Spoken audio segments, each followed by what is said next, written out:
Hello everyone, welcome to my YouTube channel best बाबू।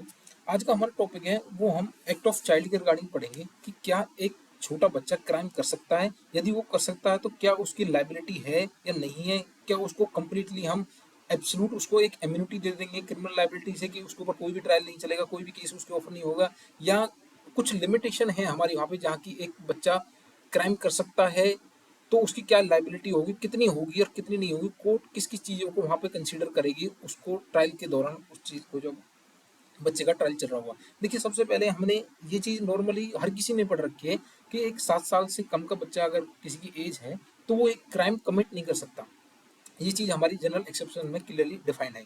मैं भी मानता हूँ इस बात को। लेकिन लोग सबसे पहले इस बात को भूल जाते हैं कि क्या एक 7 साल से कम का बच्चा क्राइम कभी कर ही नहीं सकता। ऐसा कहीं पे लिखा है? ऐसा कहीं भी नहीं लिखा। देखिए, मैं जानता हूँ, देखिए ये बात आप भी जानते हैं कि जनरली एक बच्चे का माइंड जो है इतना डेवलप नहीं हो पाता कि अगर कोई 7 साल का बच्चा है तो उसका इतना माइंड डेवलप हो पाएगी वो लोगों की बातों को अच्छे से समझ सके, उसके एक्ट को समझ सके, क्या उसको करना चाहिए, क्या नहीं करना चाहिए, क्या राइट है, क्या रॉन्ग है। ये चीज़ वो नॉर्मली नहीं समझ सकता। लेकिन कुछ एक्सेप्शनल केसेस होते हैं जहाँ पे एक बच्चे का माइंड जो है वो बहुत ज़्यादा डेवलप होता है। ये नेचुरली होता है, ये किसी के थ्रू नहीं होता, ये नेचुरल होता है। लेकिन उन केसेस में हम इस चीज़ को भी ध्यान में रखेंगे कि क्या हो सकता है, क्या नहीं हो सकता। देखिए, सबसे पहले आप सेक्शन थर्ड जो है जनरल एक्सप्लेनेशन से डील करता है, उसकी इलस्ट्रेशन ए पढ़िए। यहाँ पे इस चीज को क्लैरिफाई किया हुआ है कि क्या एक 7 साल से कम का बच्चा क्राइम कर सकता है, नहीं कर सकता। देखिए, सबसे पहले इसकी पढ़ते हैं। This section in this Samhita which contain definition of the offensive. जो भी डेफिनेशन यहाँ पे इस संहिता में दी हुई है उसको हम किस तरीके से दी हुई है, कैसे हम उनको समझना है। डू नॉट एक्सप्रेस, सबसे पहले आप ये बात रखिए, डू नॉट एक्सप्रेस वो इस चीज को नहीं बताते that a child under 7 year of age, कौन सा बच्चा जो 7 साल से कम है, can not commit such offence. सबसे पहली आप ये बात याद रखिए कि 7 साल के कम का बच्चा, ये नहीं लिखा हुआ कहीं भी कि वो क्राइम नहीं कर सकता। वो क्राइम कर सकता है, लेकिन हमें उस डेफिनेशन को किस तरीके से पढ़ना, हम उस डेफिनेशन को थोड़ा उल्टा करके पढ़ेंगे। वो क्या पढ़ेंगे, but the definition are to be understood, उसको इस तरीके से समझना है subject to the general exception. Condition क्या है हमारी, जनरल एक्सेप्शन। हमें सबसे पहले जनरल एक्सेप्शन देखने होंगे कि क्या कोई भी किसी ने ऑफेंस किया, क्या वो जनरल एक्सेप्शन में फॉल कर रहा है या नहीं कर रहा। विच प्रोवाइड्स, जो कि बताता है हमें that nothing shall be an offence, वो कोई भी एक ऑफेंस नहीं है। विच इज डन, किसके द्वारा, बाई ए चाइल्ड, एज क्या है, under the age of 7 years. देखिए, सबसे पहले इस बात को आप अपने बेर एक्ट में या नोट्स में कहीं भी लिख लीजिए। ये जो हम जनरल एक्सेप्शंस पढ़ते हैं उसको सेक्शन थर्ड के साथ साथ पढ़ते हैं, उसको रीड अंडरस्टूड उसके थ्रू करेंगे। सबसे पहले कंडीशन हमारी ये होगी, कोई भी क्राइम जब कमिट होगा सबसे पहले हम इस चीज को देखेंगे कि क्या हमारा जो ऑफेंस है वो कहीं जनरल एक्सेप्शन में तो फॉल नहीं कर रहा, या कोई भी स्पेशल एक्सेप्शन जो हमारी बीएनएस में दी हुई है क्या वहाँ पे तो फॉल नहीं कर रहा। यदि हमारा केस वहाँ पे फॉल कर रहा तो सबसे पहले उस चीज को देखेंगे, उसके अकॉर्डिंग हमारे जो है ट्रायल चलेगा। यदि नहीं दिया तो हम जनरली इस चीज को हम पढ़ेंगे, आगे करेंगे। ये चीज हमने क्लियरली कर ली है। अब देखिए, अब हम पढ़ते हैं, अब हम सबसे पहले इसकी डेफिनेशन पढ़ते हैं। डेफिनेशन में क्या दिया हुआ है, देखिए सेक्शन 20 इससे डील करता है। Act of child under the age of 7 year, 7 साल के ऊपर। नथिंग इज एन ऑफेंस, कोई भी एक ऑफेंस नहीं हुआ है, कुछ भी हम मानेंगे नहीं कि एक ऑफेंस हुआ है। Which is done by a child under, under कितना है, 7 ईयर्स ऑफ एज, 7 साल से कम के अंडर अगर किसी बच्चे ने काम कोई भी ऑफेंस किया है तब हम उसको एक ऑफेंस नहीं मानेंगे। यही चीज यहाँ पे सेक्शन थर्ड में जो है उसकी इलस्ट्रेशन है उसी में क्लैरिफाई किया है कि हम सबसे पहले इस बात को ये नहीं समझेंगे कि 7 साल से कम का बच्चा उसने कोई ऑफेंस नहीं किया या वो कर नहीं सकता, लेकिन हमको इस तरीके से उसको पढ़ेंगे कि 7 साल से कम का जो बच्चा है उसको एक एब्सोल्यूट इम्यूनिटी जो है क्रिमिनल लाइबिलिटी से वो ग्रांट की गई है। यहाँ पे वो जनरल एक्सेप्शन में फॉल कर रहा है उसका केस, तो इसकी वजह से यहाँ पे उसके ऊपर कोई भी ट्रायल नहीं होगा, कोई भी उसको पनिशमेंट यहाँ इस चीज की नहीं मिलेगी। यही चीज इसको यहाँ पे क्लैरिफाई करता है। सबसे पहले आप इस बात को याद रखना, कभी भी कोई भी आपसे पूछे, या मैं आपसे कहूंगा कि आप किसी से भी पूछ के देखना कि क्या 7 साल से कम का बच्चा कोई क्राइम कर सकता है, सबका जवाब यही मिलेगा कि वो नहीं कर सकता। सेक्शन 20 में या 82 जो है आईपीसी थी उसमें ये चीज दी हुई है। लेकिन नहीं, सबसे पहले हम उसकी जनरल एक्सप्लेनेशन पढ़ेंगे कि उसमें क्या दिया हुआ है और हम जनरल एक्सेप्शन को किस हिसाब से, किस तरीके से यहाँ पे डील करेंगे, उस चीज के बारे में यहाँ सेक्शन 3 जो है डील करता है। और इसी आई होप कि आपको ये चीज समझ में आई होगी। तो अब हम इसके ऊपर थोड़ी सी डिटेल में बात करते हैं कि इसके ऊपर क्या क्या लाइबिलिटी है क्या नहीं है। Just a minute. देखिए, सेक्शन 20 एंड 21 जो है एक्ट ऑफ चाइल्ड से डील करता है, ये बीएनएस में दिया हुआ है। सेक्शन 20 जो है ये, इसको आप भूल जाइए। सेक्शन 20 जो है वो डील करता है डॉली इनकैपेक्स के। डॉली इनकैपेक्स एक लीगल मैगजीन है जो कि सेक्शन 20 से डील करती है। इसका मतलब क्या है? इसका मतलब है absence of mens rea, absence of intention. यहाँ पे एक 7 साल से कम के बच्ची का जो माइंड इतना ज्यादा डेवलप नहीं हुआ है कि वो एक मेंसरिया अपने अंदर एक इंटेंशन जो है वो क्रिएट कर सकते हैं किसी भी पर्सन के रिगार्डिंग, किसी भी थिंग के रिगार्डिंग, जहाँ पे वो कोई थेफ्ट कर सके, कोई मर्डर कर सके, किसी को हर्ट कर सके, कुछ भी हो सकता है, कोई भी ऑफेंस हो सकता है जो यहाँ पे मेंशन किए हुए हैं हमारे एक्ट के अंदर, चाहे वो स्पेशल एक्ट हो या जनरल एक्ट हो हमारा, उसके अंदर ये चीज़ को बताया हुआ। देखिए सेक्शन, आप इस चीज़ को यहाँ पे थोड़ा कर लीजिएगा, ये सेक्शन 20 और 21 है। Section 20 and 21 grant immunity to infant. Infant का मतलब क्या है? चाइल्ड। जो कि इन्फेंट, ये कई बार क्वेश्चन आ चुका है कि इन्फेंसी जो है किससे रिगार्डिंग करती है? वो चाइल्ड से डील करता है। वो सेक्शन कौन से है, वो इस चीज़ को आप याद रखिए। Below a particular age from a criminal liability, any criminal liability, दोनों को यहाँ पे इम्यूनिटी ग्रांट की गई है। लेकिन एक में हमने एब्सोल्यूट दी हुआ है, दूसरे में हमने क्वालिफाइड दी हुई है। अब वो कैसे दी हुई है ये पढ़िए। देखिए ब्लैकस्टोन जो है उन्होंने एक डेफिनेशन दी है, infancy is a defect of understanding. Infancy क्या है? एक चाइल्ड जो है वो डिफेक्ट है ऑफ अंडरस्टैंडिंग। वहाँ पे एक बच्चे के अंदर इतनी अंडरस्टैंडिंग, इतनी मेच्योरिटी लेवल नहीं है कि वो राइट और रॉन्ग चीज़ों को जो है पहचान सके, क्या उसके लिए बेनिफिट है, क्या उसके लिए नहीं है, क्या कोई एक एक्ट करने से उसके ऊपर कोई भी क्रिमिनल लाइबिलिटी आ सकती है या नहीं आ सकती। इस चीज़ को आप इस तरीके से समझिए।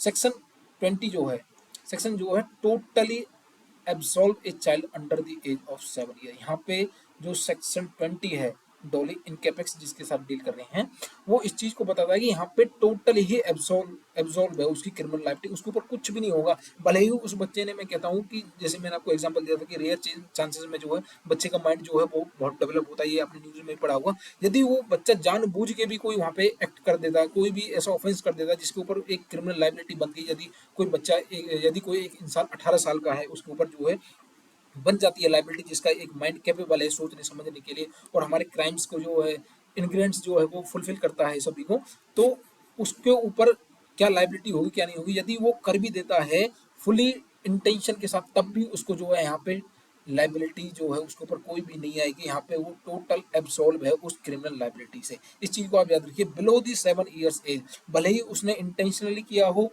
अनइंटेंशनली किया हो, यहाँ पे दोनों ही केसेस में उसको जो है, उसको लाइबिलिटी जो है उसकी एब्सॉर्ब की गई है। अब इंटेंशन के साथ कहाँ पे दिया हुआ है? ये सेक्शन 3 में जो इलस्ट्रेशन में दिया हुआ है, और अनइंटेंशन के थ्रू यहाँ पे सेक्शन 20 में बताया हुआ है। इसी चीज को आप याद रखिए। लेकिन जो हमारा सेक्शन 21 है, सेक्शन 21 जो है वो एक क्वालिफाइड इम्यूनिटी ग्रांट करता है। ये यहाँ पे क्वालिफाइड इम्यूनिटी ग्रांट करता है। अब देखिए ये क्यों करता है, लेकिन ये बात करता है कि जो बच्चा 7 साल से ज्यादा है और 12 साल से कम है, वहाँ पे हम उसको एक क्वालिफाइड इम्यूनिटी देंगे।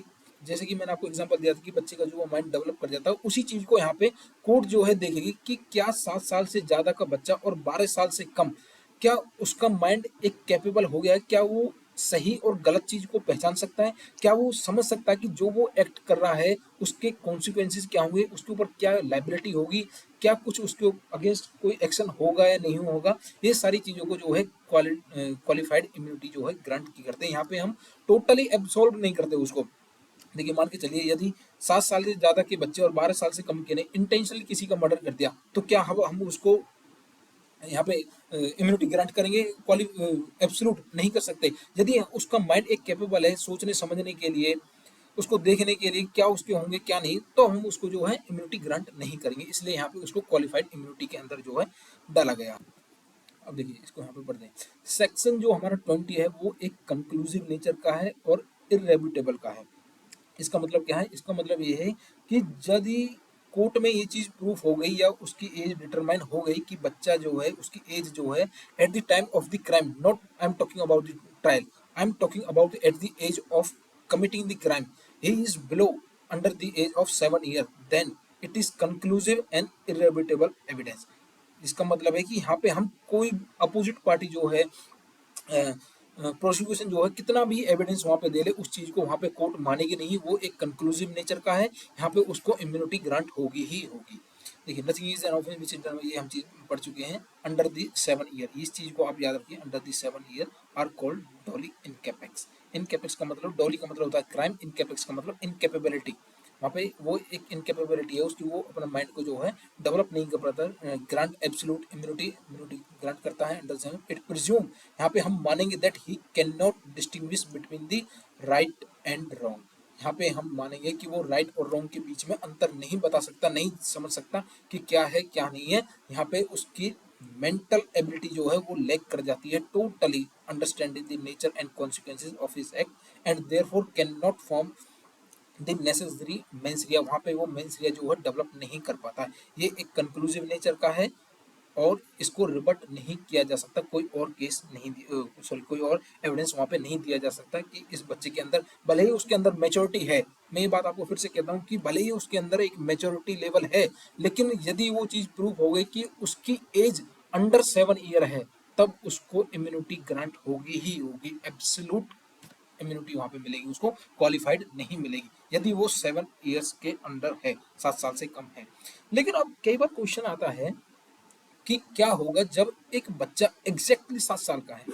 अब देखिए ये तो हमने पढ़ लिया, सेक्शन 20 डील करता है अप टू 7 ईयर्स, मतलब 7 साल से कम का है, और 21 जो डील करता है वो 7 और 12 साल के बच्चों के साथ डील करता है। लेकिन 7 साल के बच्चों के साथ क्या होगा, यदि कोई एग्जैक्टली 7 साल का बच्चा है, क्या उसको भी इम्यूनिटी ग्रांट है एब्सोल्यूट, या उसको क्वालिफाइड है? देखिए यहाँ पे उसको एब्सोल्यूट जो है इम्यूनिटी ग्रांट की गई है।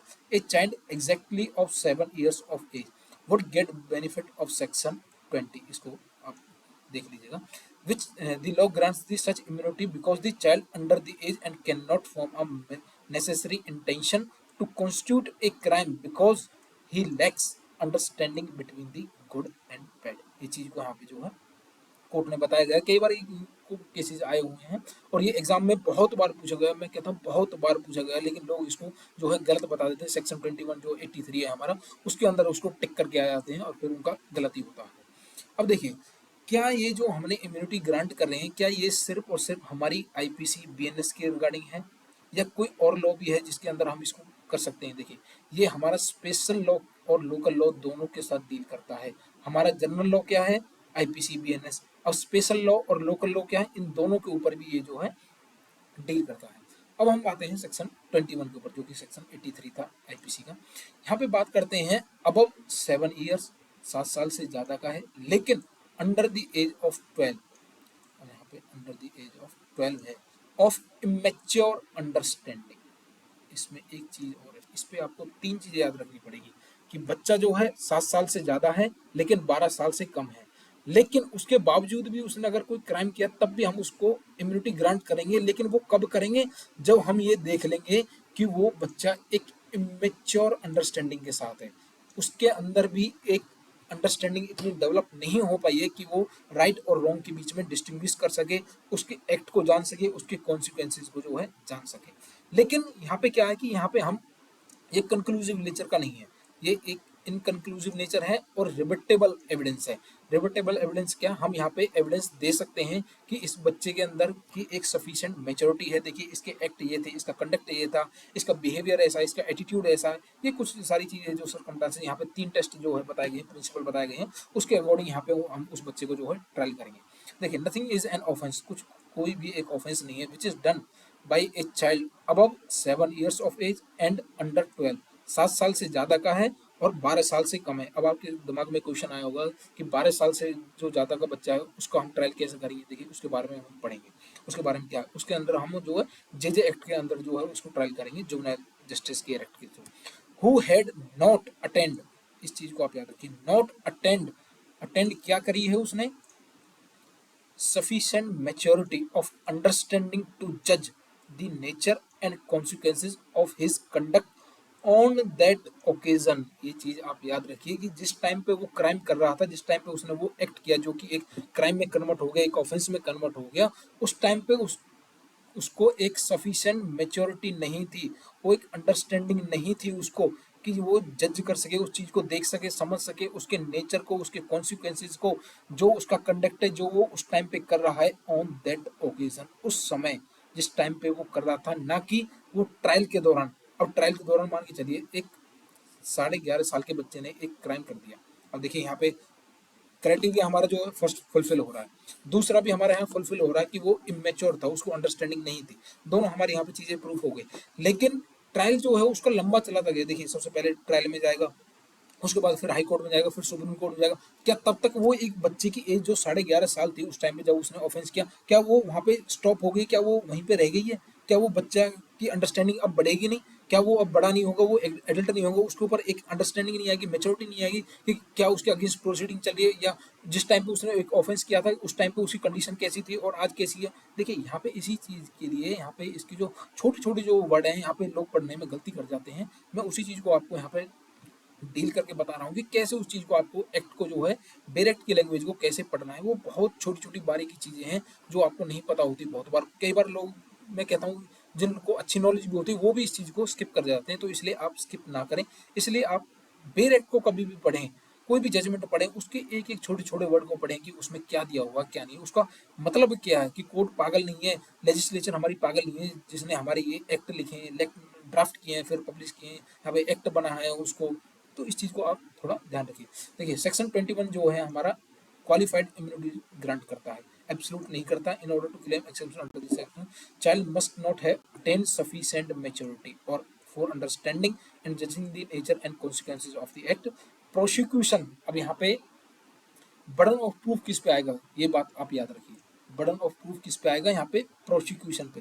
प्रोसिक्यूशन पे क्यों आया? क्योंकि एक्यूज पर्सन का ट्रायल चल रहा है, इसलिए ड्यूटी किसकी बनती है? यहाँ पे प्रोसिक्यूशन की बनती है। ये चीज कहाँ पे दी हुई है? ये सेक्शन 104 ऑफ बीएसए एक्ट में जो है दी हुई है। यहाँ पे बर्डन ऑफ प्रूफ किसके ऊपर है? प्रोसिक्यूशन के ऊपर। टू प्रूव, क्या प्रूव करेगा? दैट चाइल्ड कॉज एक्टस रिया, उसने एक एक्ट किया है विद मेंस रिया। यहाँ पे इस चीज को याद रखिए, विद मेंस रिया यहाँ पे यूज हुआ है, विद मेंस रिया, कि यहाँ पे उसने जो एक्ट किया है वो एक गिल्टी इंटेंशन के साथ किया, गिल्टी माइंड के साथ किया है। And that he had sufficient maturity to understand the nature and the consequences of his conduct. जो वो काम कर रहा है, उसने एक्ट जो किया है उसको सफिशिएंट उसके ऊपर नॉलेज थी कि क्या उसने एक्ट किया है क्या नहीं किया है। ये चीज यहाँ पे बताई गई है। अब देखिए यहाँ पे कुछ फैक्टर बताए गए हैं जिसके ऊपर हम इम्यूनिटी को जो है टेस्ट कर सकते हैं कि कैसे हम बता सकते हैं कि इस बच्चे के अंदर एक मैच्योरिटी लेवल आया है या नहीं आया। सबसे पहले क्या है कि nature of the act done. सबसे पहले हम उसका नेचर देखेंगे, जो उसने एक्ट किया है वो किस टाइप का है। क्या वो एक नॉर्मल एक्ट किया है उसने? क्या उसने एक सीरियस ऑफेंस किया है जैसे कि रेप, मर्डर, डकैती, ये सब किया है उसने? या उसने सिर्फ एक सिंपल हर्ट किया है? तो यहाँ पे ये दोनों चीज को, सीरियस और नॉन सीरियस दोनों एक्ट को यहाँ पे ऑफेंस को जो है यहाँ पे देखा जाएगा, सबसे पहली चीज। दूसरा, subsequent conduct of the offender. Subsequent conduct का मतलब क्या है कि जब उसने वो क्राइम कर दिया, वहां पे क्राइम करने के बाद उसके बाद उसका एटीट्यूड कैसा था, उसका कंडक्ट कैसा था उस टाइम पे। जब उसने, मान के चलिए उसने वहां पे कोई भी, एक सिंपल एग्जांपल लेते हैं, एक बच्चे को एक ने उसने किसी बच्चे को या किसी बड़े पर्सन को उसने एक थप्पड़ मारा, और थप्पड़ मारने के बाद वो तुरंत वहां से जो है भाग गया।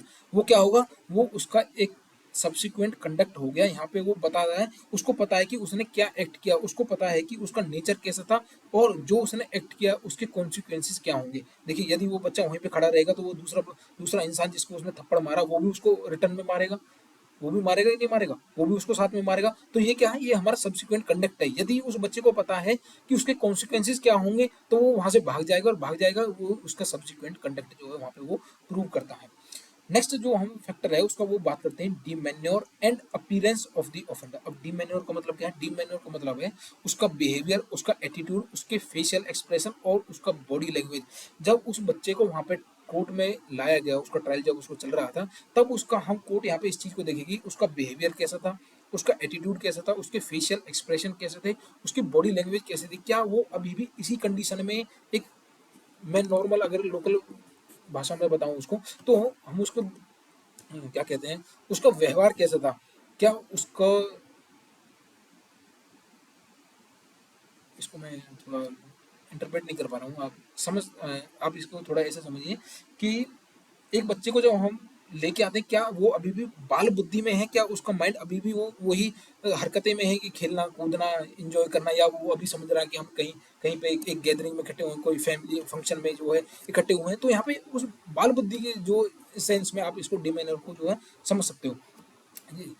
तो ये तीन यहाँ पे जो है इसके फैक्टर जो है बताए गए हैं कि क्या अगर ये तीनों चीजें फुलफिल होती हैं तब हम उसको देखेंगे कि उसको इम्यूनिटी ग्रांट करनी है या नहीं करनी। अब हम एक केस हुआ जो एक बहुत फेमस केस है, उल्ला महापात्रा केस जो है। यहाँ पे एक 11 साल का बच्चा था, लेकिन वो 12 साल से कम का था, 11 से ज़्यादा का था लेकिन 12 से कम का था।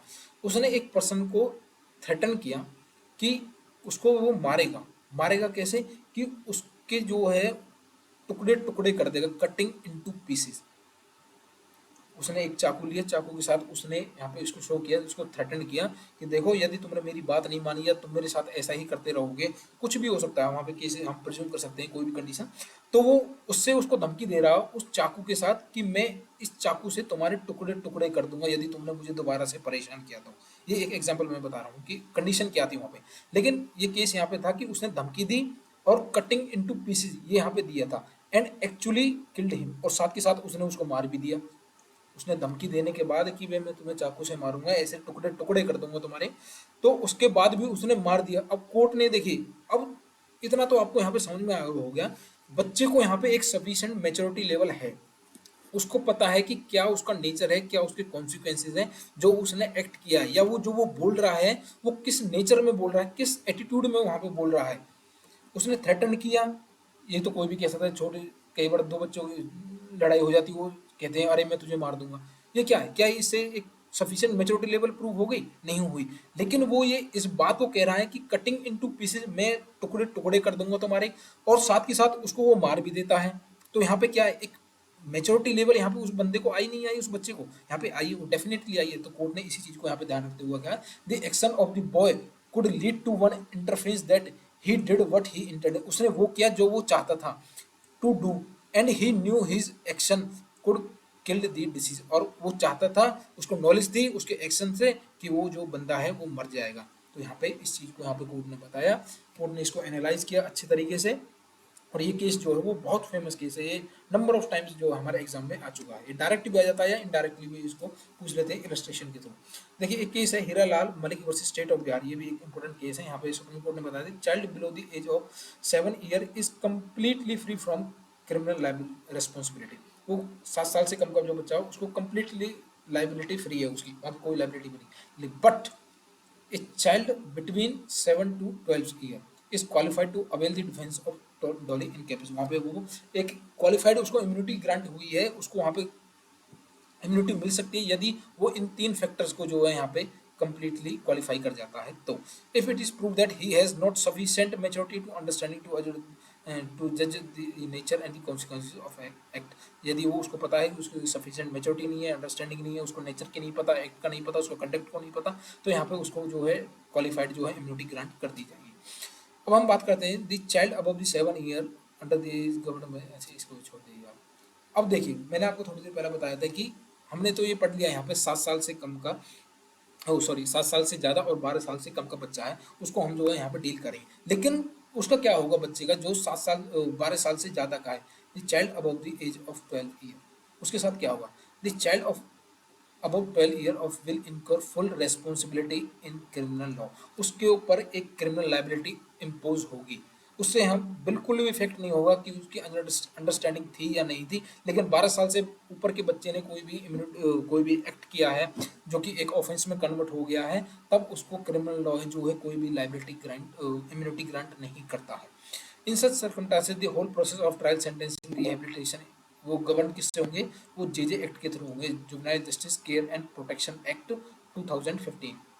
Under the scheme of juvenile justice act all person who are below the age of 18 years, वो जो कि जुवेनाइल एक्ट जो हमारा डील करता है below the age of 18 years, on the date of commission of the offence, ये बात आप याद रखिए, on the date of commission of offence shall be treated as juveniles even if the claim of juvenility was raised later they had attained the age of 18 years। भले ही हमने जो plea है जो वहाँ पे वो बाद में ली है, लेकिन यदि at the time of the occasion of the crime, at the time of the commission of the crime he is below the age of 18 year, then his trial, his sentence, his rehabilitation, all things are covered under the JJ Act, not under the IPC or BNS or any other law। Because juvenile justice act क्या है, ये हमारा special law, special law क्या है वो prevail करेगा general law के ऊपर।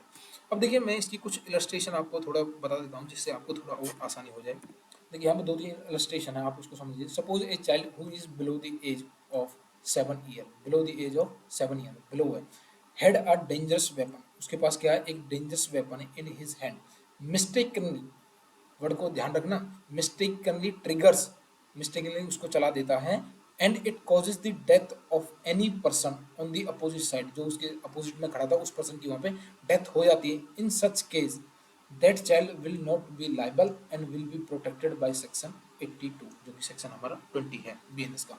अब यहाँ पे क्यों दी गई है, देखिए सबसे पहली कंडीशन आपको ये याद रखनी है, below the age of 7 year है, यहाँ पे 7 साल से कम है, भले ही उसके अंदर इंटेंशन थी नहीं थी कुछ भी था, वेपन डेंजरस था नहीं था कुछ भी था, कैसे ही उसने वहां पे जो है वो क्राइम कर दिया नहीं किया, उससे कुछ भी फर्क नहीं पड़ेगा। आपको सबसे पहले यहाँ पे सेक्शन 20 की जो है फर्स्ट इंग्रेडिएंट्स जो है वो ये प्रूव करना पड़ेगा कि below the age of 7 years वो वहाँ पे था, तो उसको जो है यहाँ पे एब्सोल्यूट ग्रांट जो है इम्यूनिटी वहाँ पे ग्रांट होगी।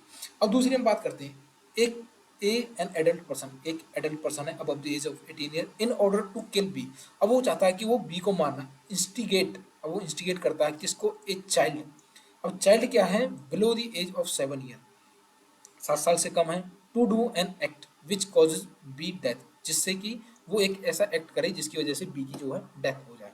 जैसे मान के चलिए वो किसी को, वो एक छोटे बच्चे को जो है पॉइजन दे देता है कि आप जाके उसके खाने में जो है डाल दीजिए, जिसकी वजह से वो खाएगा और वो मर जाएगा। अब यहाँ पे क्या है, एडल्ट पर्सन है, उसकी इंटेंशन है सी बी को किल करने की, लेकिन वो डायरेक्ट एक्ट ना करते हुए वो इनडायरेक्टली कराता है किससे, सी से, जो एक बच्चा है below the age of 7 year, जिसकी वजह से उसकी डेथ हो जाती है। Here child will be not liable for any offence as he is a doli in capex. अब देखिए यहाँ पे हमने, मैं फिर से वही बात कह रहा हूँ, यहाँ पे आप इंग्रेडिएंट्स पढ़िए, उसके इंग्रेडिएंट्स क्या थे हमारे सेक्शन के, वो इंग्रेडिएंट्स था कि बच्चा जो है वो below the age of 7 year, वो यहाँ पे ये चीज़ फुलफिल हो रही है, 7 साल का, यहाँ पे इस वजह से उस बच्चे के ऊपर कोई भी लाइबिलिटी नहीं आएगी, यहाँ पे वो totally absolute liability, criminal liability उसके ऊपर नहीं है, यहाँ पे टोटल उसको इम्यूनिटी ग्रांट है, एब्सोल्यूट है। लेकिन यहाँ पे जो ए पर्सन है वो उसके बी के मर्डर के लिए लाइबल होगा, क्यों, क्योंकि वो इंस्टिगेट कर रहा है यहाँ पे। अब इंस्टिगेट क्या है वो हम अगले चैप्टर में पढ़ेंगे जब हम बताऊंगा इंस्टिगेशन क्या होता है। फिलहाल के लिए आप इतनी समझिए कि यहाँ पे सी जो है उसके ऊपर कोई भी लाइबिलिटी नहीं है, लेकिन ए के ऊपर है।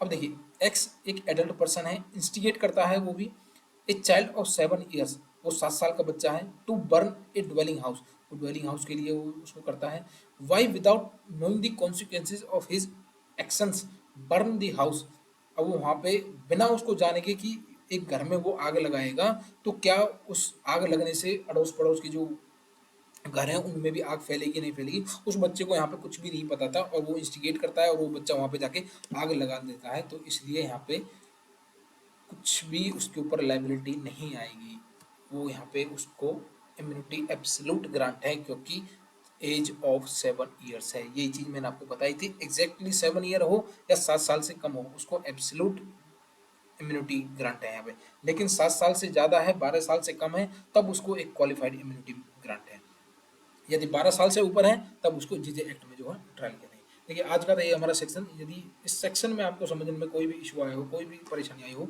तो आप कोई भी आपका डाउट हो तो आप मेरे साथ कमेंट करके मैसेज करके मुझसे पूछ सकते हैं। Thank you.